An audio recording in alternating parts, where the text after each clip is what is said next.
ইল্লা আসিয়াল জিন্নি ওয়াল ইনস, তবে অবাধ্য মানুষ এবং জিন জাতি ছাড়া। এখানে একটা ব্যাখ্যা পাওয়া গেল।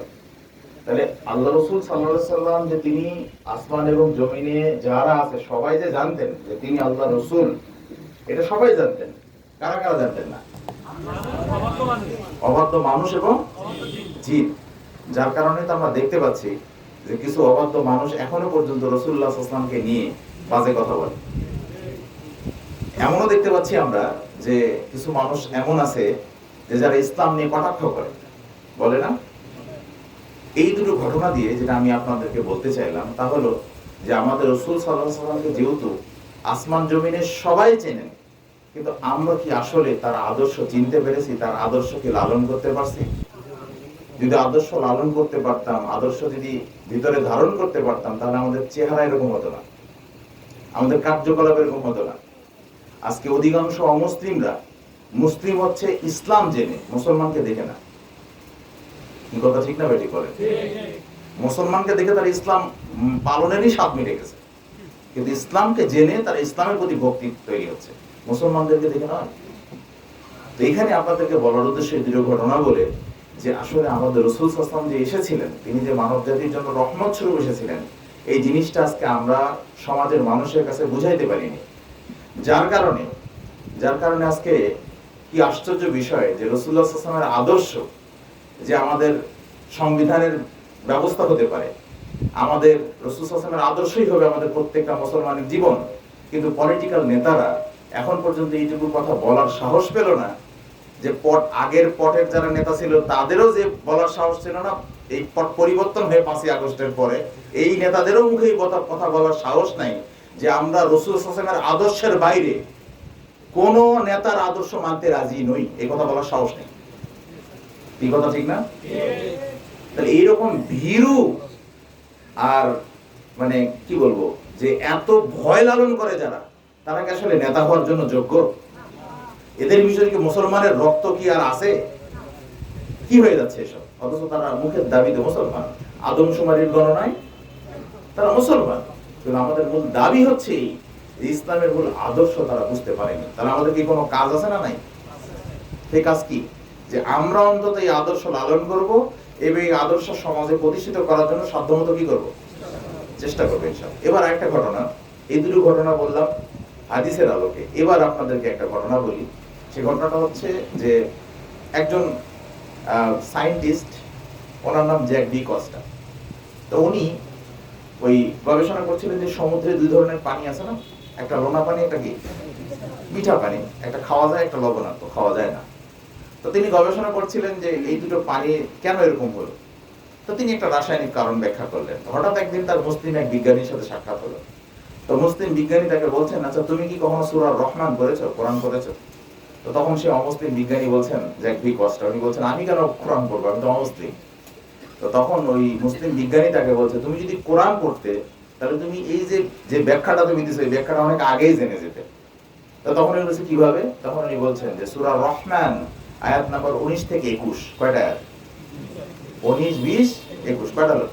তিনটা আয়াত। এই তিনটা আয়াত আল্লাহ বলছেন মারজাল বাহরাইনি ইয়ালতাকিয়ান বাইনাহুমা বারযাখুল লা ইয়াবগিয়ান ফাবিআইয়ি আলাই রাব্বিকুমা তুকাযযিবান। এটা জানি না আমরা?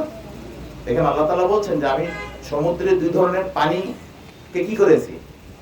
আলাদা আলাদা করে দিয়েছি, এবং তাদের মাঝে কি করে দিয়েছি? একটা অন্তরায় করে দিয়েছি, একটা প্রাচীর তৈরি করে দিয়েছি, যা তারা কোনোদিন ভেদ করতে পারবে না। হে মানুষ ও জিন জাতি, তোমরা আমার কোন কোন নিয়ামতকে অস্বীকার করো? এই কথা কি সূরা রহমানে আছে তো নাকি? 1400 বছর আগে থেকে আছে নাকি ইদানিং হয়েছে? আগে থেকে আছে। তো এই আয়াতটি যখন তিনি পড়লেন তখন তিনি আশ্চর্য হয়ে বললেন, জ্যাক ডি কস্টা বললেন যে এটা কি আশ্চর্য কিতাব, আজ থেকে 1400 বছর আগে। তখন তো না টেকনোলজি এত উন্নত ছিল, না সায়েন্স এত উন্নত ছিল। সেই সময় একজন নিরক্ষর মক্কার নবীর পক্ষে এই কথা কি করে উত্তর দেওয়া সম্ভব? অতএব তিনি যে বার্তা নিয়ে এসেছিলেন সেটাও সত্য, এবং তিনি যে এই ধর্মের দাওয়াত দিয়েছিলেন সেটাও সত্য। তিনি সাথে সাথে ইসলাম ধর্ম কবুল করে নিয়েছেন। সেই কোরআন কি আজকে আমাদের মাঝে নাই? সেই কোরআন কি আমরা পড়ি? সেই কোরআনের গুরুত্ব কি আমাদের মধ্যে আছে? তো এখানে যে বিষয়টা আমি বলতে চাইলাম তা হলো অমুসলিমরা কোরআনের বিষয় জেনে তারা ইসলাম কবুল করছে, ইসলামের প্রতি বেশি ভক্তি তৈরি হচ্ছে তাদের। আর আমরা যারা মুসলমান, সেই কোরআনই আমাদের কাছে আছে নাকি? কেড়ে নিছে নাকি সরকার? আমাদের কাছে আছে না? তো কই সেই কোরআন পড়ে তো আজকে আমাদের তো সেই পরিবর্তন আসতেছে না। তো তাহলে এই জন্য কি আমরা এটা বলতে পারি না যে আমরা কোরআনের জন্য জীবন দিতে কি প্রস্তুত না? প্রস্তুত না? সবাই বলেন দিকে প্রস্তুত, রেডি? আচ্ছা, কোরআনের জন্য জীবন দিবেন? এবার যদি পাল্টা বলি যে কোরআনের জন্য জীবন দেওয়া লাগবে না, আপনাদের কোরআনের বিধান অনুযায়ী জীবন যাপন করবেন, রাজি আছেন? হাত বেশি ওঠেনি। মূল কথা কি জানেন? কোরআনের জন্য আপনাকে জীবন দিতে তো হবে না, আপনি কোরআনের বিধান পালন করার জন্য প্রতিজ্ঞা করেন যে কোরআনের বিধান পালন করবার জন্য মরলে মরবো, এই আদর্শ লালন করতে পারবেন ইনশাআল্লাহ। এটাই আমাদের আপনাদের কাছে মূল একটা বক্তব্য থাকলো এখন পর্যন্ত। এবার আমাদের মূল আলোচনার বিষয়, আমরা এবার আপনাদের সামনে যে আলোচনা করতে চাইবো সেটা হলো যে আমি শুরুতে একটি কোরআনের আয়াত পাঠ করেছিলাম আপনাদের সামনে। আল্লাহ তাআলা বলছেন, ইয়া আইয়ুহাল্লাযীনা নাবিয়্যু, হে নবী, আল্লাহ তাআলা নবীকে বলছেন, জাহিদুল কুফার, তুমি কাফেরদের বিরুদ্ধে জিহাদ করো। আমরা কি করি বলেন? আমরা করি না, না? কিন্তু আল্লাহ তো বলছেন, হে নবী, তুমি কাফেরদের বিরুদ্ধে জিহাদ করো, ওয়াল মুনাফিকিন, এবং মুনাফিকদের বিরুদ্ধে। এটা কে বলছেন? সূরা তাওবা ৭৩ নম্বর আয়াত, সূরা তাহরিম ৯ নম্বর আয়াত। একই দুইটা আয়াতে আল্লাহ একই কথাই বলছেন। আল্লাহ কি বলছেন? হে ঈমানদার, হে নবী, তুমি কাফেরদের বিরুদ্ধে জিহাদ করো আর মুনাফিকদের বিরুদ্ধেও কি করো? জিহাদ করো। এরপরে বলছেন ওয়াগলুদ আলাইহিম, এবং তাদের ব্যাপারে কঠোর হও। কি বললেন? তাদের ব্যাপারে কঠোর হও। এরপরে বলছেন অমাওয়াহুম জাহান্নাম, কারণ ওদের অবস্থান হলো কোথায়? জাহান্নাম।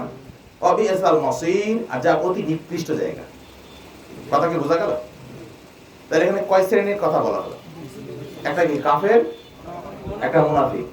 কাফের মানে কি আমাদের জাতিভুক্ত নাকি জাতিভুক্ত নয়? না, মুসলমান জাতিভুক্ত নাকি মুসলমানের বাইরে? বাইরে, তাহলে কাফের। আর আরেকটা বললেন মুনাফিক, এরা কারা? এটা আমাদের মধ্যে, না? তাহলে এই দুই শ্রেণী নিয়ে কিন্তু আজকে আমার আলোচনা। কাফের কারা? যারা স্পষ্টভাবে ইসলাম অস্বীকারী, ইসলামের ধারে না, এত প্রকাশ্য কাফের। এখন প্রশ্ন হলো যে কাফেরদের বিরুদ্ধে জিহাদ করছেন কিভাবে? আপনি একটু আগে বললেন যে আমরা করছি না, কিন্তু করার তো সুযোগ আছে। বলে দিই, বলে দেব। কাফেরদের বিরুদ্ধে জিহাদ বলতে কাফেরদের কিছু মতবাদ আছে, তারা চাপিয়ে দিছে আমাদের উপরে। জাতিসংঘের অংশ আছেন UNO, United Nations of Organization, এর নাম কি বাংলা? জাতিসংঘ। না, এই জাতিসংঘের কাজ কি? এই জাতিসংঘের কাজ হচ্ছে যে মুসলিম কান্ট্রিগুলোর মধ্যে এই যে বিভিন্ন মতবাদ আছে না, এই মতবাদগুলো চাপিয়ে দেওয়া, সুকৌশলে চাপিয়ে দিছে তারা আমাদের উপরে। তাহলে এই মতবাদগুলো চাপিয়ে দিছে। এখন জাতিসংঘের যে 5টা স্থায়ী রাষ্ট্র আছে, নাম জানেন এগুলো কি? বলেন তো কি কি? আমেরিকা, রাশিয়া, চীন, ফ্রান্স, আর কি? ব্রিটেন বা যুক্তরাজ্য, ইউনাইটেড কিংডম, তাই না? ইউকে। এখন প্রশ্ন হলো এই 5টা রাষ্ট্রের মধ্যে একটাও কি মুসলিম? এই 5টা হচ্ছে জাতিসংঘের স্থায়ী রাষ্ট্র। তাহলে জাতিসংঘের 5টা স্থায়ী রাষ্ট্র কি কখনো চাইবে যে কোন মুসলমান দেশে এই মতবাদের বাইরে চলুক? আপনাদের কি মনে হয়? চাইবে? তো তাদেরই পাতানো ফাঁদ যে আমরা যেন তাদের মতবাদগুলো কি করি? মেনে নিই। এখন মেনে নিলে কি জিহাদ হলো, নাকি মেনে না নেওয়াটা জিহাদ? কোনটা? আপনাদের কাছে আলোচনা নতুন মনে হলো, কিছু করার নেই, এটাই ঠিক যে তাদের মতবাদের বিরুদ্ধে থাকা, তাদের আদর্শের বিরুদ্ধে থাকা, যে তাদের বিরুদ্ধে জিহাদ করা। মনে থাকবে? তাদের মতবাদ কি আছে? তাহলে আমাদের বাংলাদেশের সংবিধানের 4টা মূলনীতি আছে, বলতে পারবেন কেউ? কি?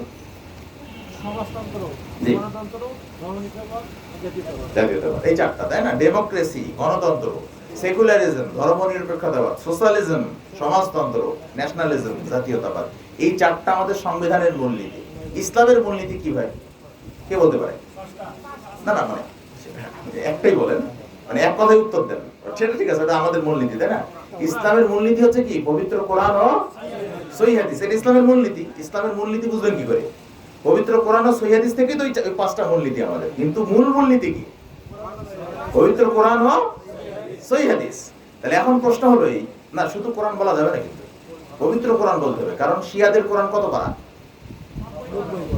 তাহলে আপনি ওদের তাহলে 90 পারা কি ঠিক? তাহলে বলেন না, তাহলে কোনটা পবিত্র কোনটা অপবিত্র? তাহলে বাকি 60 পারা কি দেবে? তাহলে পবিত্র বলতে হবে না?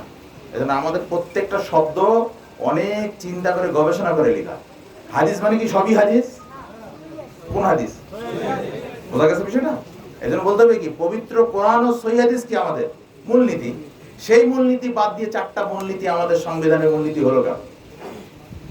প্রশ্ন হতে পারে কিনা? তাহলে এই মূলনীতির বিরোধিতা করাই হচ্ছে কি কাফেরদের বিরুদ্ধে। মনে থাকবে ইনশাআল্লাহ। তাহলে এখন তা আপনি এগুলো মেনে নিচ্ছেন কেন? আমাদের বক্তব্য কি সুস্পষ্ট কিনা? এটা কি বোঝা অসুবিধা হচ্ছে? আমাদের বক্তব্য ক্লিয়ার, ইন্না দীনা ইনদাল্লাহিল ইসলাম। আমাদের একমাত্র আল্লাহর নিকট থেকে মনোনীত ধর্মের নাম কি? ইসলামই আমাদের সংবিধান। ইসলামের মূলনীতি হলো পবিত্র কোরআন ও সহিহ হাদিস। বাস এটুকু মেনে নিলে যথেষ্ট। তো এই কথা বলতে আমাদের নেতাদের এত ভয় কেন? এই কথা বলার জন্য যদি কেউ মরে তাহলে সে শহীদ, কিন্তু এই কথা না বলে যদি কেউ বিশৃঙ্খলা সৃষ্টির জন্য মরে, ওকে শহীদ বলার অধিকার আপনাকে কে দিল? যে ইসলামের কালেমাকে উচ্চ করতে চায় না, তাকে আপনাকে শহীদ বলার অধিকার কে দিল? কথায় কথায় শহীদ, এই শহীদ কত সস্তা জিনিস? আচ্ছা, শহীদ কথাটা কাদের? মুসলমানদের নাকি অমুসলিমদের? এটা যদি ইসলামের শব্দ হয়, তো ইসলামের পবিত্র শব্দ আপনি ব্যবহার করছেন, অমুক মরে গেল তমুক মরে গেল, তাই তো সেই ইসলামকেই আমাদের সংবিধান হোক, এটা কেন আপনি চাইলেন না? এটা কি প্রশ্ন হতে পারে কিনা? মানুষকে টোটকা দেওয়ার জন্য, মানুষকে খুশি করার জন্য আপনি কথায় কথায় শহীদ লাগাই দিলেন। তাহলে শহীদটা যেই ইসলামের কারণে আপনি পেলেন, সেই ইসলামকেই আমাদের সংবিধান করতে আপনার সমস্যাটা কোথায়? বোঝা গেছে কিনা? আমাদের মূল বক্তব্য সেটাই। তাহলে কাফেরদের বিরুদ্ধে জিহাদ বলতে কোনটা বলেন এখন? তাহলে এই সমস্ত মতবাদ, আপাতত আমাদের সামনে এই মতবাদগুলো আছে, এই মতবাদগুলোকে কখনোই আমরা প্রশ্রয় দিব না। এর নামে কি? এর বিরুদ্ধে জিহাদ। মনে থাকবে ইনশাআল্লাহ।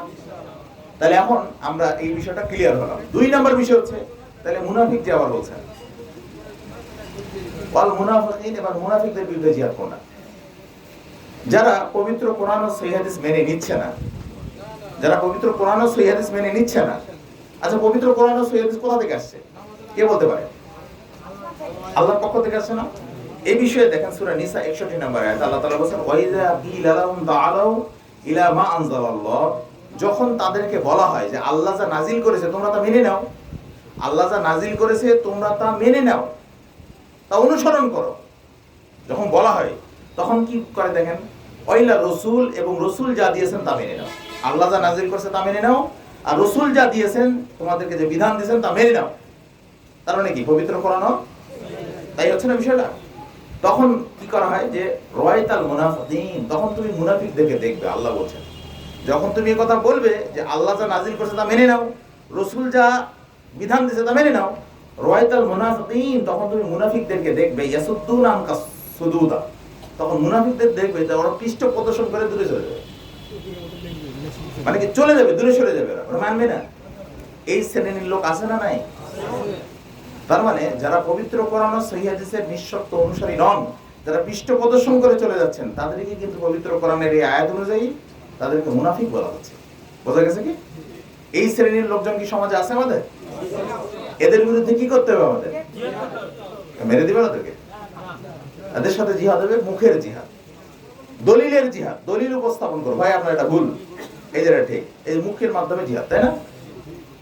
আল্লাহ তাআলা বলেননি, রাসূল বলেননি যে আল সিনাতিকুম, কলমে মানে মুখের জিহাদ, জবান দিয়ে জিহাদ, তাই না? এই জবানের জিহাদটা কি হবে তাদের সাথে? এই মুখ দিয়ে তাদেরকে আমরা কি বলবো? এটা হক না, এটা হক, ওটা বাতিল, এটা ঠিক, এটা সুন্নাত না, এটা বেদাত, এটা শিরক, এটা তাওহীদ, এটা বলতে পারবো না আমরা? এটা হচ্ছে তাদের সাথে কি আমাদের জিহাদ। মনে থাকবে ইনশাআল্লাহ। এই 2 শ্রেণীর জিহাদকেই আমরা কিভাবে বলছিলাম দেখেন, আমরা বলছিলাম, আমরা একটা কথায় উত্তর দিচ্ছিলাম, কিন্তু কথাটাকে আমরা ভিন্ন ভাবে বলছিলাম। সেটা কি? আমরা বলছি আমরা চাই এমন একটি ইসলামী সমাজ যেখানে থাকবে না প্রগতির নামে কোনো বিজাতীয় মতবাদ। তার মানে কি? ওই যে দেখেন কাফেরদের বিরুদ্ধে জিহাদ, থাকবে না ইসলামের নামে কোন রূপ মাঝহাবি সংকীর্ণতাবাদ। এটা কাদের বিরুদ্ধে? এই যে যারা মুনাফিকি করছে, যারা ইসলামী শরীয়তকে যথাযথভাবে না মেনে শর্ত সাপেক্ষে ইসলাম মানছে, পবিত্র কোরআন ও সহিহ হাদিসের নিঃশর্ত অনুসরণ করছে না, তাদের বিরুদ্ধে আমাদের জিহাদ। মনে থাকবে ইনশাআল্লাহ। এই দুটো বিষয়ে আমি আপনাদেরকে কোট করলাম যে আমরা যেন সবাই এই বিষয়টা বুঝে আমল করতে পারি। আল্লাহ যেন সে তৌফিক আমাদের দান করেন, আল্লাহুম্মা আমিন। এবার রাসূল সাল্লাল্লাহু আলাইহি ওয়াসাল্লাম বলছেন যে হাদিসে যেটা আসে, জাবের রাদিয়াল্লাহু তাআলা, জাবের ইবনে আব্দুল্লাহ রাদিয়াল্লাহু তাআলা থেকে বর্ণিত, তিনি বলেন, রাসূল বলেছেন যে মুহাম্মদ ফারকুম বাইনান নাস। আজকে আমরা সত্য মিথ্যা নিয়ে লড়াই করছি না? তো জাবের রাদিয়াল্লাহু তাআলা, আব্দুল্লাহ ইবনে জাবের রাদিয়াল্লাহু তাআলা, তিনি বলছেন যে জাবির বিন আব্দুল্লাহ বলছেন কি যে মুহাম্মদ, আল্লাহ রাসূল বলেছেন মুহাম্মদ ফারকুম বাইনান নাস, মুহাম্মদ সাল্লাল্লাহু আলাইহি ওয়াসাল্লাম হচ্ছেন সত্য মিথ্যা কি পার্থক্যকারী। তার মানে কেউ একজন সত্যবাদী না মিথ্যাবাদী, কেউ একজন সুন্নতপন্থী নাকি বেদাতপন্থী, এটা নির্ণয় করবে কে? সে কি মুহাম্মদ সাল্লাল্লাহু আলাইহি ওয়াসাল্লামের অনুসারী কিনা। এবার একটা প্রশ্ন, আমি বহু আগে একটা খুতবায় বলছিলাম, আপনাদেরকেও সেটা বলি, এটা আমাদের বলতেই হবে। এখন যদি আপনাদেরকে বলি ইমাম আবু হানিফা রাহমাতুল্লাহি আলাইহি, ইমাম মালিক রাহিমাহুল্লাহ রহমতুল্লাহি আলাইহি, ইমাম শাফি রহমতুল্লাহি আলাইহি, ইমাম আহমদ ইবনে হাম্বল রহমতুল্লাহি আলাইহি, এই যে চারজন ইমাম, আমাদের চারজন ইমাম নাই না? আচ্ছা, এই চারজন কি মাযহাব প্রতিষ্ঠা করে গেছিল? না। তাহলে কে করছে? আচ্ছা, একটা প্রশ্ন, এবার আপনার আমরা এবার একটা স্ট্যাটিস্টিক্স দেখি, একটা পরিসংখ্যান দেখি। হ্যাঁ, ইমাম আবু হানিফা রহমতুল্লাহর জন্ম হচ্ছে 80 হিজরিতে, ওনার মৃত্যু 150 হিজরিতে, জানেন এটা? আর ইমাম শাফি রহমাতুল্লাহর জন্ম 150 হিজরিতে। ইমাম শাফি রহমতুল্লাহি আলাইহির জন্ম কত? 150 হিজরিতে। তার মানে ইমাম আবু হানিফা রহমতুল্লাহ যখন মৃত্যুবরণ করলেন তখন কে জন্মগ্রহণ করলেন? ইমাম শাফি রহমতুল্লাহ জন্মগ্রহণ করলেন। আর ইমাম আহমদ বিন হাম্বল তিনি আবার 164 হিজরিতে। তার মানে ইমাম আবু হানিফা মরে যাওয়ার 14 বছর পর তার কি জন্ম। বোঝা গেছে কি? তাহলে এখন আপনি একটা জিনিস এই যে টেবিল দেখছেন না, এই যে একটা টেবিল, এরকম কোন টেবিলে তারা চারজন ইমাম কি কখন একটা জায়গায় বসার সুযোগ পেয়েছিল? ভালো করে বুঝেন, পেয়েছিল? পায়নি, যেহেতু তারা এক সমকালীন সময়ের না। তাহলে যেহেতু চারজন এক জায়গায় বসতেই পারেননি, তাহলে এই কথাটা কে বললো যে চার মাযহাবে যে কোনো একটা মানতে হবে? এই চারজন তো বলেইনি, কারণ চারজন তো এক জায়গায় বসেই নেই, তাহলে চারজন তো বলেনি। তাহলে এই কথাটা কে বললো? 1400 বছর ইসলামের ইতিহাসে এই কথাটা কে বলছে? এটা জানেন, আপনিও জানেন না, আমিও জানি না, আমিও কিন্তু জানি না, সত্যি জানি না, মানুষ এটা শুনে শুনে বলে বেড়াচ্ছে। এখন তাহলে একটা প্রশ্ন হতে পারে না, ধরেন একজন ব্যক্তিকে পাওয়া গেল, হয়তো কেউ বললো যে অমুক একটা সম্মেলন হয়েছিল, সেই সম্মেলনের সিদ্ধান্ত হয়েছিল, তাই না? তাহলে এখন প্রশ্ন দাঁড়াতে পারে না, সারা পৃথিবীর মাযহাবী মুসলমানরা এই চারজন ইমামকে মানতেছে না, ওই যে পরবর্তী সম্মেলনে যে সিদ্ধান্ত হয়েছিল ওই সিদ্ধান্ত যারা দান করছে তাদের কথা অনুযায়ী চলতেছে। বুঝেননি? তা ঠিকঠাক কিছুই তো বলবেন না, বুঝেননি? চারজন ইমাম তো এই কথা বলেননি যে আমার চার ইমামের যে কোনো একটাকে মানো তোমরা। তাহলে পরবর্তীতে যে বলছে সারা পৃথিবীর মাযহাবী মুসলমানরা কাকে মানতেছে? চার ইমামকে মানলো নাকি তাকে মানলো পরে যেটা বলছে তাকে মানলো? তাহলে এই কথা কেন বলা হয় যে চার ইমামের আমরা ইমাম আবুবকর মাযহাবী অনুসারী? ব্যাপারটা বোঝা গেছে কি? অথচ চারজন ইমামেরই মৌলিক কথা ছিল একটাই, ইজা সাহাল হাদিস ফাহুয়া মাযহাবি, যখন হাদিস সহিহ হয়ে যাবে ওটাই আমার কি মাযহাব, তাই না? আমাদেরকে আজকাল কিছু আলেম ওলামা বলে তোমরা তো সহিহ হাদিস বলো কেন? আরে সহিহ হাদিস এই জন্য বলি কারণ আমাদের ইমাম, উনিও একজন আমাদের ইমাম, ইমাম আবু হানিফা রাহমাতুল্লাহি তো বলছেন ইজা সাহাল হাদিস ফাহুয়া মাযহাবি, উনি তো বলছেন সহিহ হাদিস আমার মাযহাব, এজন্য তো সহিহ হাদিস বলি, ওনার কথা অনুযায়ী তো বলি, তাই না? এর কি বোঝা গেছে কিনা? তাহলে সারা পৃথিবীর মুসলিম উম্মাহকে কোন দিকে ধোঁকা দেওয়া হচ্ছে? এই জন্য আমাদের অনুরোধ থাকবে, দয়া করে আপনারা সেই ধোঁকায় পড়বেন না। রাজি আছেন ইনশাআল্লাহ? আমরা যেন সেই ধোঁকা থেকে বেঁচে থাকতে পারি। আল্লাহ তাআলা আমাদের সবাইকে কবুল করুক। এবার আপনাদের সামনে যে বিষয়টি আজকে আমাদের বলা দরকার সেটা হচ্ছে, আজকে আপনারা জানেন আমাদের একটা জেলা পুনর্গঠন হতে যাচ্ছে। এটি অত্যন্ত গুরুত্বপূর্ণ একটা বিষয়। নেতৃত্ব সংস্কার নিয়ে আমাদের ছোট ভাই কেন্দ্রীয় সমাজ কল্যাণ সম্পাদক উনি আপনাদের কিছু কথা বলেছে। আমি এই বিষয়ে আপনাদেরকে দুই একটি বিষয় বলতে চাইবো, তাহলে আপনারা একটু মনোযোগ দিয়ে শোনেন এই কথাগুলো। আবু হুরায়রা রাদিয়াল্লাহু তাআলা আনহু থেকে বর্ণিত, রাসূলুল্লাহ সাল্লাল্লাহু আলাইহি ওয়াসাল্লাম বলেছেন, এই হাদিসটা সবাই আমরা জানি, এই হাদিসটা আমরা সবাই জানি। হাদিসটাকে একটু শুনুন। মুসলিম হাদিস নাম্বার 115 নাম্বার। হাদিসটা বললেই আপনারা বুঝবেন সবাই এই হাদিস জানি, শুধু আমি আপনাদেরকে স্মরণ করে দিচ্ছি। রাসূল বলেছেন যে মিন আলামাতিল মুনাফিকি সালাসাতুন, মুনাফিকদের আলামত কয়টা? এটা আমরা সবাই জানি। রাসূল বলেছেন ইজা হাদাসা কাযাবা, যখন কথা বলে তখন কি বলে? মিথ্যা বলে। ওয়াইজা ওয়াদা আখলাফা, যখন ওয়াদা করে তখন কি করে? খেলাফ করে। ওয়াইজা তুমিনা খানা, যখন আমানত রাখা হয় তার কাছে তখন সে কি করে? এই তিনটা বিষয় আমরা জানি। তাহলে কথা বললে মিথ্যা বলে, ওয়াদা করলে খেলাফ করে, আমানত রাখলে খেয়ানত করে। আচ্ছা, এই বিষয়গুলি হাদিসটা এত মশহুর হাদিস, অথচ আমাদের পলিটিক্যাল নেতাগুলা এই যে কথা বললে মিথ্যা কথা বলছে, ওয়াদা করে ওয়াদা রাখতেছে না, আমানত রাখছিলাম তথা রিপোর্ট দেখছেন এবার খেয়ানত করছে। তো এদের কোন মুখ আছে এরা সামনে দাঁড়াবে? এখন মুনাফিকের আলামত তো পাওয়া গেছে, যায়নি নাকি? পাওয়া যায়নি? নাকি ওই আমরা ওমর রাদিয়াল্লাহু তাআলার মতো এরকম ভাববো যে এখন আমরা একজন খুঁজে বেড়াই যে কে এক আব্দুল ইবনে আব্বাস বা ওই আব্দুল ইবনে মাসউদ খুঁজে বেড়াবো নাকি যে ওরা তো ভালো বুঝতো মুনাফিক কারা কারা, তো ওদেরকে দেখে তারপরে আমরা জানা যায় যাবো। বিষয়টা কি এরকম? আমরা তো পেয়ে গেছি, এই আলামত পেয়ে গেছি না? স্পষ্ট মুনাফিকি করছে শরীয়তের সাথে। মনে রাখবেন, আপনি আপনার ভাইয়ের সম্পত্তি মেরে দিয়েছেন, অপরাধ কয়জনের সাথে করছেন? একজনের সাথে করছেন। আর আপনি দেশের সম্পদ নষ্ট করছেন, অপরাধ কতজনের সাথে করছেন? তাহলে বলেন কোনটা বড় মুনাফিকি? বলেন দেখি, অনেক বড় হয়ে গেল না? এবার আপনাদের কাছে অনুরোধ হলো যে এই হাদিসটা আজকে আমাদের নেতৃবৃন্দ যারা দায়িত্বশীল আসবে তাদের জন্য আমরা বলতে চাচ্ছি। আমাদের আত্মসমালোচনার দরকার আছে কিনা? আমরা যে অন্যান্য দলের নেতাদের সমালোচনা করবো, আমাদের সমালোচনা দরকার আছে না? আমরা যেন কথা বললে সত্য কথা বলি, আমরা যদি ওয়াদা করি ওটা যেন রাখি। মিটিংয়ে আসবো ভাই, আসবো মানে আসবো, বাস শেষ, আসবোই। এখানে মুনাফিককে স্থান দেওয়া যাবে না, মনে থাকবেন ইনশাআল্লাহ। আমানত রাখছি মানে খেয়ানত করব না। এই বিষয়ে বুখারী ৬৪৯৬ নম্বর হাদিস, কিয়ামতের একটা আলামত সংক্রান্ত একটা হাদিস আমি আপনাদেরকে বলি, শোনেন। আবু হুরায়রা রাদিয়াল্লাহু তাআলা আনহু থেকে বর্ণিত, তিনি বলছেন যে ইযা যুইয়াতিল আমানাতু ফান্তাযিরিল সাআত, অর্থাৎ যখন আমানত উঠে যাবে তখন তোমরা কিয়ামতের অপেক্ষা করবে। এই কথা কে বলছেন? রাসূল বলেন যখন আমানত উঠে যাবে তখন তোমরা কিয়ামতের অপেক্ষা করবে। তাহলে বোঝা গেল আমানত উঠে যাওয়া মানে কি? কিয়ামতের লক্ষণ। ক্বালা, তখন আবু হুরায়রা রাদিয়াল্লাহু আনহু বললেন যে কাইফা ইযা আতুহা ইয়া রাসূলুল্লাহ, আমানত উঠে যাবে কিভাবে? জিজ্ঞেস করলেন যে কিভাবে আমানত উঠে যায়? ক্বালা, তখন রাসূল সাল্লাল্লাহু আলাইহি ওয়াসাল্লাম বলছেন যে ইযা উসনিদাল আমরু ইলা গায়রিল আহলি, যখন অযোগ্য ব্যক্তিকে নেতৃত্বের জায়গায় বসানো হবে। যখন অযোগ্য ব্যক্তিকে কোথায় বসানো হবে? নেতৃত্বের জায়গায় বসানো হবে। ফান্তাযিরিল সাআতি, তখন তোমরা কিয়ামতের অপেক্ষা করো। কথাটা কঠিন হয়ে গেল না? সহিহ বুখারী হাদিস, বুখারী ৬৪৯৬ নম্বর হাদিস। এই হাদিস দিয়ে আমি আপনাদেরকে যেটা বলতে চাচ্ছি যে তাহলে আমাদের জন্য কতটা সতর্ক সাবধান হতে হবে যারা নেতৃত্বে আসতেছে। এই নেতৃত্ব খুবই ভয়াবহ একটা জায়গা, বেঁচে থাকতে পারলেই ভালো, তারপরেও তো আমাদের দায়িত্ব পালন করতে হবে, কিন্তু এটা খুব সিরিয়াস ব্যাপার। আপনি জেলা একটা সভাপতি হয়েছেন, আপনার কোনো দায়িত্ব নাই, আপনার কোনো দায়িত্ব অনুভূতি নাই, কেন? নতুন নেতৃত্ব তৈরি করার হুঁশ নাই, কেন? এগুলো করা যাবে না, এগুলো আমানতের খেয়ানত। আমাদের মোহতারাম আমিরি জামাতের একটা সম্প্রীতি বই বেরিয়েছে, বইটার নাম জানেন? আমানতদারিতা। ওইটাতে আমিরি জামাত এই যে দায়িত্ব, সাংগঠনিক দায়িত্ব যে আমানত, ওখানে স্যার কয়েকটা কথা নিয়ে আসছে, পরে হৃদয় কেঁপে উঠছে যে হায় হায়, এটা তো আমাদের জন্য বিপদ।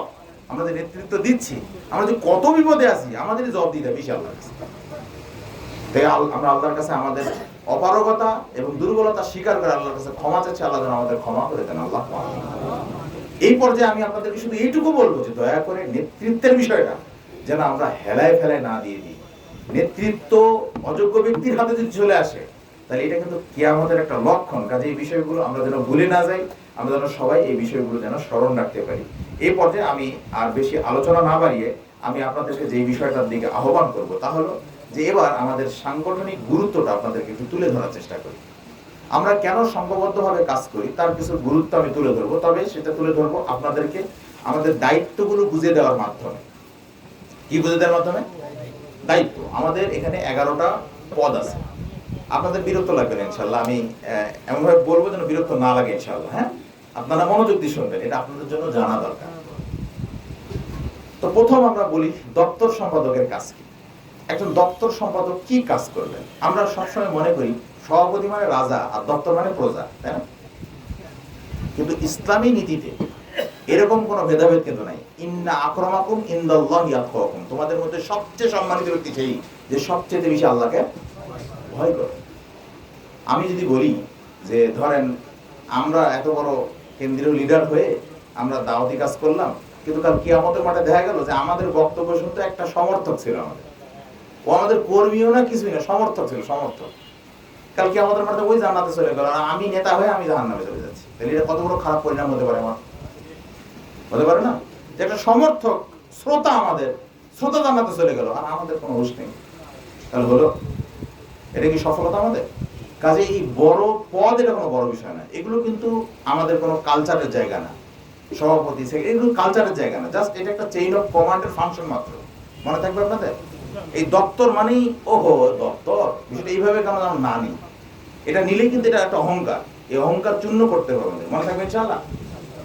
মহতারাম আমিরি জামাত এবার একটা নতুন সিস্টেম চালু করেছে দেখলাম, আন্দোলনের আমাদের কেন্দ্রীয় কমিটির যেটা আমেলা সদস্য, সেখানে দেখলাম দপ্তর সম্পাদক প্রথমে, তারপরে দেখতেছি সমাজ কল্যাণ সম্পাদক, তার এভাবে নিচে নেমে আসছে। তো ওটা দেখে আমি আবার বললাম যে এটা তো ভুল করছে, এটা ভুল হয়েছে এটা। তো তখন আমাকে স্যারের যে একবারে সবচেয়ে ছোট ছেলে, সে আমাকে কারেকশন করলো যে না আমিও বলছিলাম যে এটা ভুল হয়েছে। পরে তাই বললো যে স্যার এটা নাকি বলছে জন্য যে এই যে দপ্তর মানে নিচে থাকা, এই প্রবণতা তোমাদের এই মাথার থেকে এটা সরানোর জন্য দপ্তরই সবার উপরে। এই কথা ঠিক আছে না? এই মন মানসিকতা থেকে বেরিয়ে আসতে হবে, কাজে এই ধরনের চিন্তা ভাবনা যেন আমাদের না আসে। তো দপ্তর সম্পাদকের কাজ, তিনি সংগঠনের যাবতীয় ফাইল ও রেকর্ড পত্র সংরক্ষণ করবেন এবং চিঠিপত্র আদান প্রদান করবেন। তিনি অফিসের রক্ষণাবেক্ষণ ও সার্বিক তদারকি করবেন। বোঝা গেল? অর্থাৎ অফিসিয়াল যত মেইনটেনেন্স, কোথায় কোন কাজ, কোন ফাইল কোথায় কি রাখতে হবে, সব তিনি মেইনটেইন করবেন। মনে থাকবে ইনশাআল্লাহ। তিনি দপ্তর সম্পাদক হিসেবে আমাদের মনোনীত হয়েছেন, যার নাম ঘোষণা করা হবে, তার কাজ হবে এটা। এরপরে সমাজ কল্যাণ বিষয়ক সম্পাদক। সমাজ কল্যাণ বিষয়ক সম্পাদকের কাজ হলো তিনি সমাজ কল্যাণমূলক পরিকল্পনা, যেমন শীত বস্ত্র ও বন্যাত্রাণ বিতরণ এবং বিভিন্ন দুর্যোগ মুহূর্তে সাহায্য সহযোগিতা গ্রহণ করবেন ও কর্ম পরিষদের অনুমোদন সাপেক্ষে তা বাস্তবায়ন করবেন। এবার একটা প্রশ্ন দেখেন, তার মানে যিনি সমাজ কল্যাণ বিষয়ক সম্পাদক থাকবেন, তার মাথায় সব সময় হুঁশ থাকবে এটাই সামনে কোন সিজন আসলো, নাকি বলেন? ওনার মাথায় ওটা ওই চিন্তা সবসময়, উনি সময় সম্পাদক মানে ওনার চিন্তা ওটা। আর সামনে কি জানি আসতেছে শীত, তার মানে শীত বস্ত্র বিতরণের ফাংশন। তাহলে উনি এখন সেক্রেটারিকে গুতাই দিয়ে থাকবে, গুতানো মানে বুঝেন তো, পোক করা আর কি। হ্যাঁ, তাকে বলবে যে সামনে কিন্তু শীত বস্ত্র বিতরণ করতে হবে, আমাকে টাকা দেওয়া লাগবে, আমি কিভাবে কালেকশন করবেন করেন। এটা যখন বারবার বলতে থাকবে তখন সেক্রেটারির দায়িত্ব বেড়ে যাবে না? তখন সেক্রেটারি সভাপতিকে ফোর্স করবে না? তার মিটিং ওটা পাস হবে না ইনশাল্লাহ, কিছু না হোক কিছু তো হবে ইনশাল্লাহ। তো তার কাজ এটা। এরপরে ধরেন আরেকটা কাজ কি হতে পারে, আরেকটা কাজ হতে পারে যে সে যখন শীত বস্ত্র বিতরণের পাশাপাশি ধরেন এই এলাকায় একটা দুর্যোগ দেখা যাচ্ছে, হঠাৎ করে হতে পারে না এমন, সে দুর্যোগ দেখা দিলে সে তাৎক্ষণিকভাবে কি করবে, সেটাকে মোকাবেলা করবে এবং সেটাকে সে কিভাবে সুন্দরভাবে সমাধান করা সেটার কাজ সে করবে। এই ধরনের কাজগুলো সে করবে। এবার একটা হেকমত বলি আপনাদেরকে। ধরেন আমার বাড়ি জয়পুরা, আমাদের সমাজ কল্যাণ বিষয়ক সম্পাদক, কেন্দ্রীয় সমাজ কল্যাণ সম্পাদকের বাড়ি হচ্ছে দিনাজপুর। তো ধরেন আমি 1 কোটি টাকা কালেকশন করছি, আপনাদের উত্তরবঙ্গে হয়েছে না, বন্যা হলো না কয়েকদিন আগে। তো ধরেন আমি 1 কোটি টাকা কালেকশন করছি, আমাদের কেন্দ্রীয় সমাজ কল্যাণ সম্পাদক দিনাজপুর থেকে 1 কোটি টাকা কালেকশন করছে, আর আমাদের আব্দুল্লাহ মামুন ভাই আপনাদের গাইবান্ধা, উনিও 1 কোটি টাকা কালেকশন করছে। এবার আমরা তিনজনেই জানি যে বেশি বন্যায় কবলিত হয়েছে কোন গ্রাম? গঙ্গার চড়া। তো আমরা তিনজনেই কিন্তু অনলাইনে তিনজন সংগঠন করি না, কিন্তু এটা সংগঠন বাইরের লোকের হিসাব, আমরা তিনজনেই সংগঠনের বাইরের লোক। আমিও পেপারে জানি গঙ্গার চড়াতে হয়েছে, ওই সমাজ কল্যাণ ও জানে গঙ্গার চড়াতে হয়েছে, আমাদের আব্দুল্লাহ মামুন উনি সংগঠন করে না, উনিও জানে গঙ্গার চড়াতেই হয়েছে সমস্যা। তা আমি এবার যে 1 কোটি টাকার ত্রাণ ওখানেই দিয়ে আসলাম। তো এখন আমাদের সমাজ কল্যাণ সম্পাদক উনিও তো ওখানেই যাবে নাকি, ও তো জানে ওখানেই সমস্যা হয়েছে, ও যে ওখানেই দিল। এবার আপনাদের আব্দুল্লাহ মামুন ভাই গাইবান্ধা পশ্চিম সাম, উনি 1 কোটি টাকা, উনি কোথায় যাবে? উনিও তো জানে ওখানেই সমস্যা, উনি ওখানেই গেল। তো তিনজনের 3 কোটি টাকা একই জায়গায় পড়ে গেল। এটা কি অসাংগঠনিক নাকি সাংগঠনিক? অসাংগঠনিক। এবার সাংগঠনিক বিষয়টা কি হবে? এখন তিনজনেই সংগঠন করি, এবার দেখেন এটা অসাংগঠনিক গেল, কিন্তু তিনজনেই সংগঠন করি, এবার টাকাটা কোথায় আসবে? এক জায়গায় আসবে না? এবার আমরা দেখবো তিনজনের মধ্যে 3 কোটি টাকার মধ্যে দেখবো যে ওখানে তো 1 কোটি টাকা দিলে যথেষ্ট, তাহলে বাকি 2 কোটি টাকা অন্যান্য এলাকায় কেউ ক্ষতিগ্রস্ত হয়েছে কিনা, ব্যাপারটা বুঝলেন কিনা? ওই এলাকায় দিব না আমরা, ওই এলাকায় যদি দেই তাহলে কি এটা সুষ্ঠু বন্টন হলো নাকি সুষ্ঠু বন্টন হলো না? কোনটা নববী পদ্ধতি আর কোনটা জাহিলি পদ্ধতি বলেন তো দেখি? ইসলাম কি জামাতগত জীবনযাপনে বিশ্বাস করে না? জামাতগত জীবনযাপনটাই তো ইসলাম, আর জামাতগত জীবনের বাইরেরটা কি? জাহিলিয়াত না? তোর তো জাহিলিয়াত। এবার একটা জিনিস দেখেন, এখানে কি থাকলো, এখানে ক্লাস থাকবে।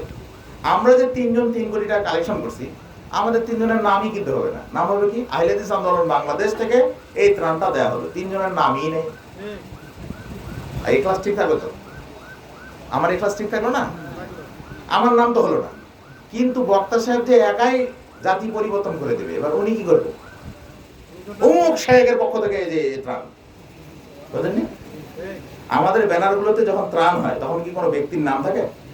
আহলে হাদিস আন্দোলন বাংলাদেশের ত্রাণ কেন্দ্র এরকম থাকে না? তাহলে তো আহলে হাদিস আন্দোলনের ব্যক্তি নাকি জড়বস্তু? জড়বস্তু না, ওটা তো না, ব্যক্তি না, তো জড়বস্তু। ওটা সবার পক্ষ থেকে হচ্ছে, কিন্তু ওটার ক্ষেত্রে কি হচ্ছে? একক হচ্ছে, ব্যক্তি। এবার আপনি বলেন তো, আমরা তো সবাই চাই নিজের নামটা একটু প্রকাশ হোক, এটা বাস্তবতা কিনা?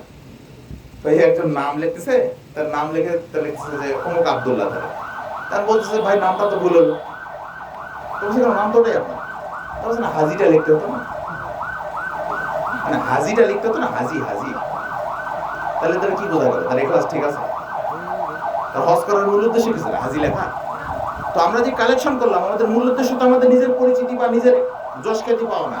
আমরা এখলাসের সাথে কালেকশন করছি, এই কালেকশনটা মানুষের কাছে যথোপযুক্তভাবে পৌঁছে দেয়, এটাই আমাদের কাজ। তাহলে এখলাস ঠিক থাকবে না ভাই? তাহলে এবার একটা বিষয় বোঝা গেল যে যদি এককভাবে আমি জাতি পরিবর্তন করতে চাই, যে আমি একাই, আমি এমন বড় বক্তা, আমাকে এত মানুষ ভালোবাসে, আমি একাই জাতি পরিবর্তন করতে পারবো, এটা কি আমার অহংকার নাকি এটা আমার এখলাস?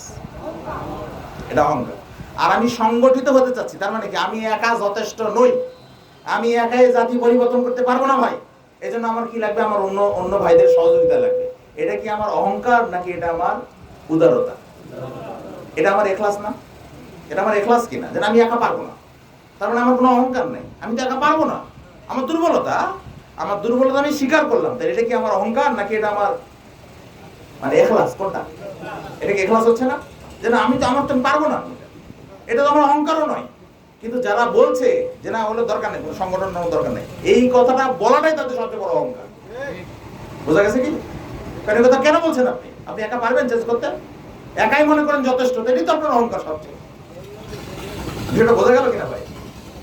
এই ছিল সমাজ কল্যাণ বিষয়ক সম্পাদক, তিনি হবেন, তার কাজ। এবার আমরা বলবো সাহিত্য সংস্কৃতি বিষয়ক সম্পাদকের কাজ, যিনি দায়িত্বে আসবেন, তার কাজ থাকবে তিনি আলহেরা শিল্পী গোষ্ঠীর পরিচালনা করবেন। অর্থাৎ এই জেলায় যত আলহেরা শিল্পী গোষ্ঠী থাকবে তাদেরকে তিনি খুঁজবেন এবং শিল্পীদের প্রশিক্ষণের ব্যবস্থা করবেন। পবিত্র কোরআন ও সহিহ হাদিসের আলোকে ইসলামিক কৃষ্টি ও সংস্কৃতির বিকাশ সাধনে পরিকল্পনা পেশ করবেন ও কর্ম পরিষদের অনুমোদন সাপেক্ষে তা বাস্তবায়ন করবেন। বোঝা গেল কি? কাজ কিন্তু দুটা। আরেকটা কি, যে তিনি সংগঠনের বিভিন্ন বই পত্রিকা প্রচারপত্র ইত্যাদি ভিডিও বিক্রয়ের ব্যবস্থা করবেন এবং সংগঠনের সর্বস্তরে পাঠাগার ব্যবস্থাপনা তদারকি করবেন। এখানে প্রশ্ন হলো এই, তার কাজটা কি? দুটা। একটা হচ্ছে যে আজকে আমাদের যুব সমাজ, অধিকাংশ যুব সমাজ কি গান শোনে নাকি কোরআন তেলাওয়াত শোনে? গান শোনে। তো তার বিপরীতে কি আমাদের কিছু করণীয় আছে নাকি নাই? তাহলে আমরা যদি বিশুদ্ধ কোরআন তেলাওয়াত, সুন্দর করে কোরআন তেলাওয়াত ফেসবুক অনলাইনে যদি ছড়িয়ে দিতে পারি, তাই না? এরপরে আমরা যদি সুন্দর তেলাওয়াত, দেখবেন কিছু কিছু তেলাওয়াত এত সুন্দর লাগে যে ও যখন কোরআন তেলাওয়াত করে কখন যে 40-50 আয়াত বলে ফেলছে মনেই নেই, হয় না এরকম? কেন? তার মানে এখানে একটা আলাদা আল্লাহর কি আছে, একটা বারাকা আছে বা একটা আলাদা মাহাত্ম্য আছে, যেটা আমরা মানে এমনি অন্তর দিয়ে চিন্তা করতে পারবো, অনুভব করতে হবে এটা। তো এই যে বিষয়টা, আবার কি অধিকাংশ মানুষ নিজেদের চেতনা হারিয়ে ফেলছে, এই চেতনা জাগ্রত করার জন্য আমাদের জাগরণীর দরকার আছে না? এই জন্য আমরা কি গজল বলি নাকি জাগরণী বলি? কেন জাগরণী বলি? কারণ ভিতরে জাগরণ তৈরি যদি না হয়, তাহলে এই সমস্ত গজল শুনে মানুষ তো ঘুমাবে, মানুষের তো জিহাদি মেজাজই হারিয়ে দেবে, তাই না? এজন্য আমরা কি বলি? মুক্তির একই পথ। এই জিহাদি মেজাজ যদি তৈরি করতে হয়, জাগরণী লাগবে না? এই হচ্ছে আমাদের জাগরণীর প্রসেস, মনে থাকবে ইনশাআল্লাহ। আরেকটা কাজ কি, যিনি সাহিত্য সংস্কৃতি সম্পাদক থাকবেন, তার সবসময় চিন্তা থাকবে আমাদের যে বাংলাদেশের যুব সমাজের মুখপত্রের নাম কি? কে বলতে পারে? তাওহীদের ডাক। এই তাওহীদের ডাক পত্রিকাটা কিভাবে সমাজে ছড়িয়ে দেওয়া যেতে পারে? মাসিকাত তাহরিক আন্দোলনের মুখপত্র, সেটা কিভাবে ছড়িয়ে দেওয়া যেতে পারে? আমাদের বিভিন্ন প্রচারপত্রগুলো কিভাবে ছড়িয়ে দেওয়া যেতে পারে? এমন কি ধরেন এই যে আমাদের সামনে ধরেন রমাদান আসতে পারে, তাই না? তো রমাদানের ফাজাইল মাসাইল, এই যে বিষয়টা, আমাদের একটা লিফলেট আছে না? এই লিফলেটটা জেলা অফিসে আছে কিনা, এই খরচটা কে দিবে? সভাপতি দিবে? কে দিবে এটা? এই সাহিত্য ও সংস্কৃতি বিষয় সম্পাদক এটা দিবে যে হ্যাঁ এটা আমার লাগবে। কত লাগবে? অন্তত 2000 লাগবে, নিয়ে আসেন, 2000 লোকের কাছে পৌঁছাবো। এই যে এটা তার কাজ। বোঝা গেল? বই পুস্তকগুলো বিতরণ করে সে করবে। এবার ছাত্র বিষয় সম্পাদক, এটা তো কি বলবো, ছাত্ররা কি করলো ভাই কয়দিন আগে? ছাত্র আন্দোলন করলো, তাই না? আজকে যাদের আন্দোলন শুনলে ভয় লাগে, আছে না?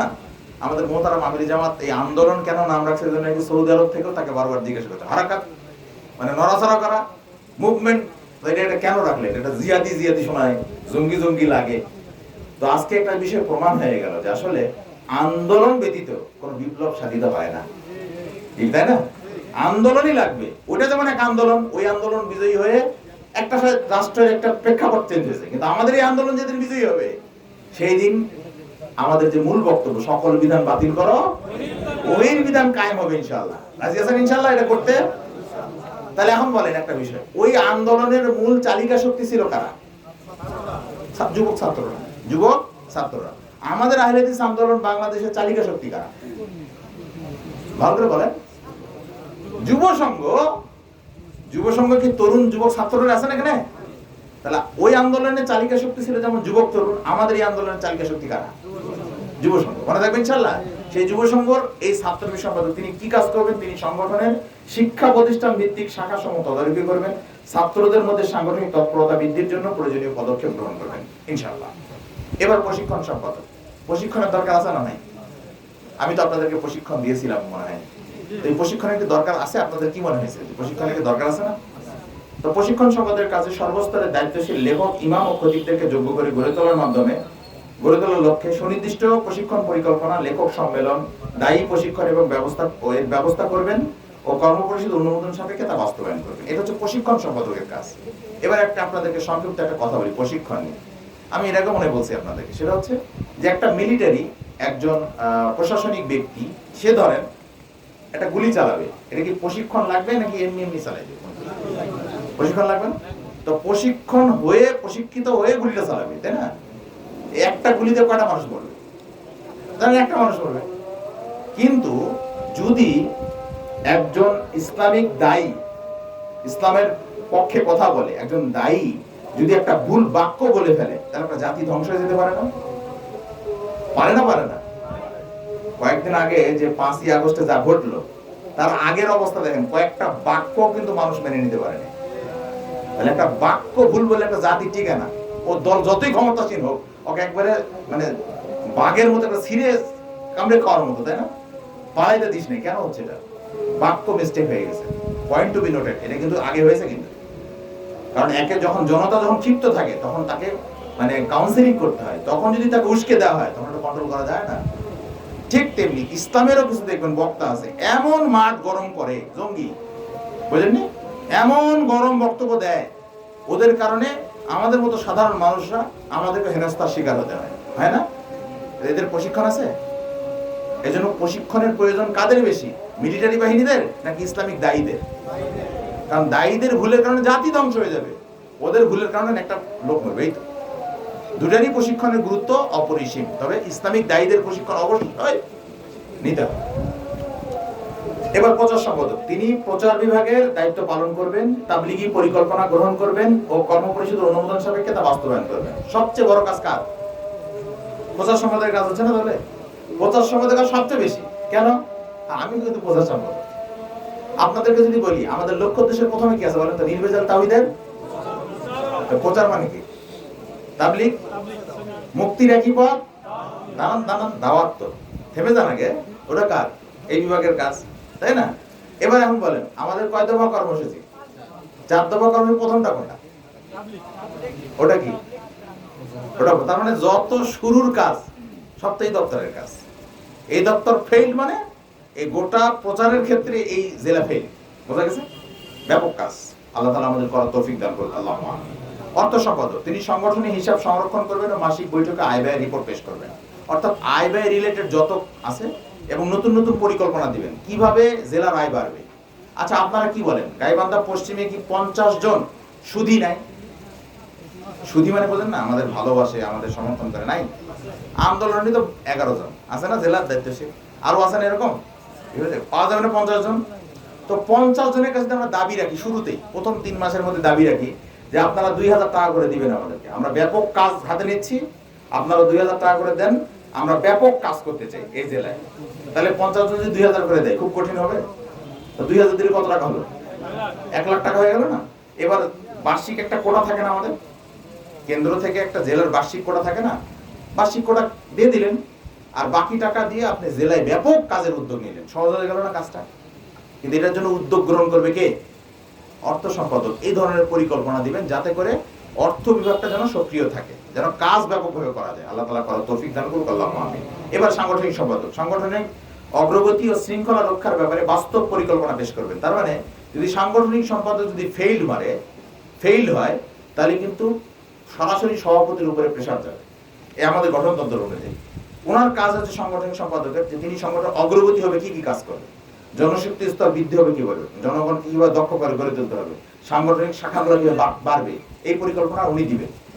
এবং উনি আরেকটা কি কাজ করবেন, সেটা হচ্ছে শৃঙ্খলা। কার সাথে কার ঝামেলা লাগছে, হতে পারে না বিভিন্ন মায়ের সন্তানরা আমরা এখানে সংগঠন করতে আসি, কারোর সাথে কারো ঝামেলা লাগতেই পারে। ওনার কাজ হবে সমস্যাগুলো দূর করা যায় কি করে, এই কাজটা উনি করবেন। সাধারণ সম্পাদক, তিনি সম্পাদক মণ্ডলীর প্রধান হিসেবে বিবেচিত হবেন। সভাপতির অনুমতিক্রমে সভা আহ্বান করবেন ও কার্যক্রম লিপিবদ্ধ করবেন। তিনি সম্পাদক মণ্ডলীর কার্যক্রম তদারকি করবেন ও বৈঠকে সংগঠনের সার্বিক রিপোর্ট পেশ করবেন। তাহলে বোঝা গেল সাধারণ সম্পাদক যিনি হবেন তাকে সে কিন্তু একা কিচ্ছু করতে পারবে না। যদি ওই বাকি প্রত্যেকটা এতক্ষণ পর্যন্ত যে সম্পাদকের নামগুলো বললাম, তারা যদি তাদের কাজ যথাযথভাবে না আদায় করে আর তাদের কাছ থেকে যদি সাধারণ সম্পাদক আদায় না করতে পারে, তাহলে তার এই দায়িত্বটা টোটালি ভঙ্গুর হয়ে যাবে। বোঝা গেল? তাহলে প্রত্যেকটা সম্পাদক স্ব জায়গা থেকে সহযোগিতা করতে হবে তাকে, এবং তিনিও যেন সবার কাছ থেকে কাজগুলো বুঝে নেন। এই দায়িত্বটা কার? সাধারণ সম্পাদকের। এরপরে সহসভাপতি, তিনি সভাপতির প্রদত্ত যে কোনো দায়িত্ব পালন করবেন ও তাকে সর্বদা গঠনমূলক ও সুপরামর্শ দেবেন। তিনি সভাপতির অনুপস্থিতিতে সভায় সভাপতিত্ব করবেন এবং তার পক্ষে নিয়মতান্ত্রিক দায়িত্ব পালন করবেন। সর্বশেষ সভাপতি, এটা তো বুঝতেই পারলেন। সভাপতি তিনি সংগঠনের অভ্যন্তরীণ শৃঙ্খলা রক্ষা করবেন এবং কর্মপরিষদের সিদ্ধান্ত ও কর্মসূচি বাস্তবায়ন করবেন। মূল দায়িত্ব কার? সভাপতি। কোন বিষয়ে তিনি জরুরি সিদ্ধান্ত নিতে পারবেন, জরুরি সিদ্ধান্ত তিনি নিতে পারবেন। কোরআন হাদিসের বিরোধী নিতে পারবেন, কোরআন হাদিসের বিরোধী সিদ্ধান্ত নিতে পারবেন। তবে জরুরি যে কোনো কল্যাণমূলক সিদ্ধান্ত তিনি এককভাবে নিতে পারবেন, তবে সেটা অবশ্যই কর্মপরিষদের পরবর্তী বৈঠকে অনুমোদন সাপেক্ষে নিতে হবে। সেটা বোঝা গেছে? সেটা সিদ্ধান্ত নিতে পারবেন জরুরি প্রয়োজনে, কিন্তু পরবর্তী সভায় অনুমতি ক্রমে নিতে হবে। এই যে দায়িত্বগুলো আপনাদের 11 জনের দায়িত্বগুলো বলা হলো কেন জানেন? আপনাদের একটু পরে কি হবে, নাম ঘোষণার পরে কি করা হবে বলেন? কি করা হবে? শপথ নেওয়া হবে না? তো শপথটা যে নিব, তো যার যার যে দায়িত্ব সে যদি ওটাই না বোঝে, তাহলে কিসের শপথ নিচ্ছে? এটা একটা কারেকশন, আমাদের কেন্দ্র থেকে আমরা কারেকশন করতেছি। বোঝা গেছে? মানে আপনাদেরকে দায়িত্বগুলো বুঝে দিনই খালি শপথ করেন। আপনি বলছেন আমি রশিদুল ইসলাম, আমি প্রচার সম্পাদক, সে ধরেন বলে এবার আমি জানি না প্রচার সম্পাদক কাজ কি হবে। হলো? এটা হলো? তাহলে এটা তো অন্যায় হয়ে গেল, আমাদের ভুল হলো না? তার দায়িত্ব তাকে বুঝে দেওয়া হলো, এবার তাকে বলা হলো যে আপনি এই মর্মে শপথ করেন যে আপনি এই দায়িত্বের জায়গায় আপনি শপথ করছেন, আপনি দায়িত্ব কেন করবেন না। বোঝা গেল বিষয়টা? এই জন্য এটা করা হলো। এবার আমরা গাইবান্ধা পশ্চিম সাংগঠনিক জেলার নাম ঘোষণা করতে যাচ্ছি। আপনারা কি দোয়া করবেন নাকি দোয়া করবেন না? আল্লাহ তাআলা এই নতুন কমিটিকে কবুল করুক এবং আগামী দিনে গাইবান্ধা জেলাকে শ্রেষ্ঠ জেলা হওয়ার তৌফিক দান করুক। এই জন্য আমরা শুরু করছি আমাদের একবারে দপ্তর সম্পাদক থেকে। আমাদের দপ্তর সম্পাদক হিসেবে যার নাম ঘোষণা করবো তার একটু দয়া করে সামনে আসবেন, সালাম দিয়ে সামনে আসবেন। দপ্তর সম্পাদক হিসেবে বাংলাদেশ সাহিত্য যুব সংঘ গাইবান্ধা পশ্চিম সাংগঠনিক জেলার দপ্তর সম্পাদক 2024-26 সেশনের দপ্তর সম্পাদক হিসেবে যাকে আমরা মনোনীত করেছি, তিনি হচ্ছেন শফিকুল, গ্রাম ভেউ, উপজেলা গোবিন্দগঞ্জ। শফিকুল আছেন? একটু সামনে আসেন। এবার সমাজ কল্যাণ সম্পাদক হিসেবে যাকে আমরা মনোনীত করি তার নাম সুমন, পশ্চিম গোপালপুর, পলাশবাড়ি। সামনে আসেন। এরপরে সাহিত্য সংস্কৃতি বিষয়ক সম্পাদক হিসেবে যার নাম আমরা মনোনীত করেছি তিনি হচ্ছেন ইকবাল, ভেউর, গোবিন্দগঞ্জ। ছাত্র বিষয়ক সম্পাদক হিসেবে যার নাম আমরা ঘোষণা করছি তিনি হচ্ছেন রাফিউল ইসলাম, ছাত্র বিষয়ক সম্পাদক রাফিউল ইসলাম। সামনে আসেন। প্রশিক্ষণ সম্পাদক হিসেবে যার নাম আমরা ঘোষণা করছি তিনি আব্দুল কাদের, উনি অনুপস্থিত আছেন আজকে। প্রচার সম্পাদক হিসেবে যার নাম আমরা ঘোষণা করছি রাশিদুল ইসলাম।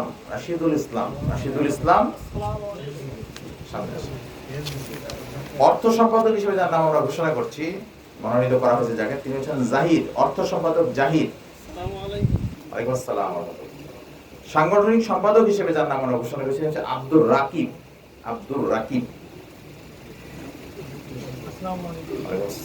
সাধারণ সম্পাদক হিসেবে যার নাম ঘোষণা করছি তিনি হচ্ছেন মোস্তাফিজুর রহমান। সহসভাপতি হিসেবে যার নাম ঘোষণা করছি তিনি হচ্ছেন আশিকুর রহমান। এবং সভাপতি হিসেবে যার নাম ঘোষণা করছেন তিনি আমাদের সবারই প্রিয়, আমারও প্রিয়, আব্দুল্লাহ মামুন ভাই। তবে আমরা মনে করছি যে এবার নতুন কিছু চেঞ্জ আসছে, আগামীতে ইনশাআল্লাহ আমরা চাইবো যে এই নেতৃত্ব যেন সারা গাইবান্ধা পশ্চিম সাংগঠনিক জেলায় যেন ব্যাপকভাবে দাওয়াতি কাজের আঞ্জাম দিতে পারে। আল্লাহ যেন সে তৌফিক দান করেন, আল্লাহুম্মা আমিন। এবার আপনাদের নেতৃত্ব নিয়ে, আপনারা যারা নেতৃত্বে আসলেন তাদের উদ্দেশ্যে এবার আমি সব জায়গায় যেটা বলছি আপনাদেরকেও ঠিক ওই একটা কথাই, মানে একটা বাক্য, একটা বড় একটা বাক্য বলে আমি শেষ করছি যে নেতৃত্বের কিছু চ্যালেঞ্জ আছে ভাই। যারা নেতৃত্ব দিবেন তাদের কিছু চ্যালেঞ্জ আছে, এই চ্যালেঞ্জগুলো আপনাকে নিতে হবে। সেই চ্যালেঞ্জটা কি দেখেন, বলা হচ্ছে the challenge of leadership is to be strong but not rude. বলা হচ্ছে যে নেতা হওয়ার চ্যালেঞ্জ হলো দৃঢ় হয়ে অভদ্র না হওয়া। আপনি আপনার কাজের ব্যাপারে দৃঢ় থাকবেন, কিন্তু আপনার আচরণে কখনো অভদ্রতা প্রকাশ পাবে না, পাবে না, পাবে না। মনে থাকবেন ইনশাআল্লাহ। যারা নেতৃত্বে আসছেন অবশ্যই আপনারা দৃঢ় থাকবেন, আপনাদের আকীদা, আদর্শ, আখলাকের উপরে দৃঢ় থাকবেন, কিন্তু এর মানে এটা না যে আপনি অভদ্রতা দেখাবেন। মনে থাকবেন ইনশাআল্লাহ। 2, be kind but not weak. অবশ্যই আপনি কর্মীদের ব্যাপারে দয়াশীল হবেন, তবে দুর্বল হবেন না। কর্মীদের ব্যাপারে দয়াশীল হতে হবে, তাই না? কিন্তু বেশি দয়া দেখাতে যায় আবার নিজেই দুর্বল হয়ে গেলেন, তাহলে হবে? অন্যায় করলেও ঠিক, ঠিক করলেও ঠিক, ওইরকম করা যাবে? এমন হওয়া যাবে না। অবশ্যই আপনি দয়াশীল হবেন, কিন্তু অবশ্যই দুর্বল হবেন না। এরপরে বলা হচ্ছে বি বোল্ড বাট নট বুলি। আপনি অবশ্যই সাহসী নেতা হবেন, তবে কখনো ধমকানো মেজাজের নেতা হবেন না। মনে থাকবে? নেতৃত্ব সাহসিকতার সাথে দিতে হয়, কিন্তু এই জন্য ধমকাবেন কথায় কথায়, এই এটা কেন করো, ওটা এরকম করা যাবে না। আপনি সাহসিকতার সাথে নেতৃত্ব দেবেন, কিন্তু এই মেজাজটা যেন আপনার না থাকে, ধমকানো মেজাজ। মনে রাখবেন, ডমিনেটিং নেতৃত্ব, যারা ধমকিয়ে ধমকিয়ে কাজ করে নেয়, এই নেতৃত্ব বেশি টেকসই হয় না। ওই নেতাকে মানুষ মন থেকে ভালোবাসে না। বাইরে ভালোবাসে, বাধ্য, কি করবে, কিন্তু ভিতর থেকে ভালোবাসা আসে না।